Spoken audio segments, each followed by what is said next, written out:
200 were hospitalized, compared with only 9 last year. And the most crucial and sad statistic was the death of one runner, the first in the marathon's history. So, one day after that celebrated event, questions about the way the race was handled are being asked. We have 2 reports from Dr. Max Gomez and Steve Dunlop. It was 74 degrees at race time, but in a crowd of 16,000 sweating bodies, it felt more like 84. Relative humidity was in the 90s.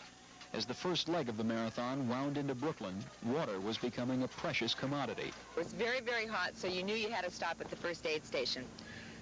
Went over there to the table to get the water. There was a crowd of people. You could not get in to get the water. I'm looking at my watch. 30 seconds had gone by. I finally get to the table. There's no water. If you take the time to locate water, if you're trying to run for any kind of time at all, that slows you down. And on the other hand, if you don't take water, you may feel it later in the race. The heat and humidity of yesterday might have been forgotten if it had not contributed to a tragedy. The death of 48-year-old French runner Jacques Boussereau, whose teammates prepared today for a somber trip home. This is the 6th time we are coming in New York for the NYC Marathon, and this is the first time it happens a very bad accident, you know. It's only an accident. At a post-marathon press conference this morning, however, even the top finishers complained that the hot weather took the edge off their performance.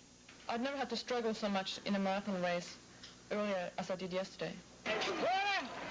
Officials did admit that there was a temporary shortage of both cups and water at many of the marathon rest stops.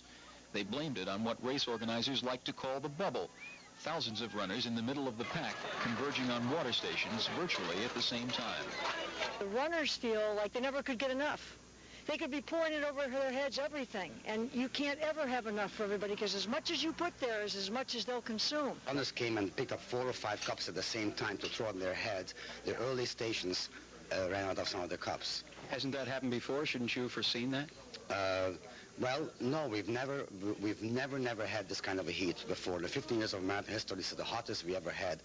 LeBow rejected suggestions that the marathon should have been postponed because of the weather, and a race organizer from Michigan who has dealt with thirsty runners before offered a challenge. Every runner should be a race director once, just once. And you know what will happen? You won't hear any more of this kind of talk about the lack of this or the lack of that. In the meantime, Roadrunners President LeBow is promising a close look at how next year's entrants are screened, including a possible future weight limit on competitors.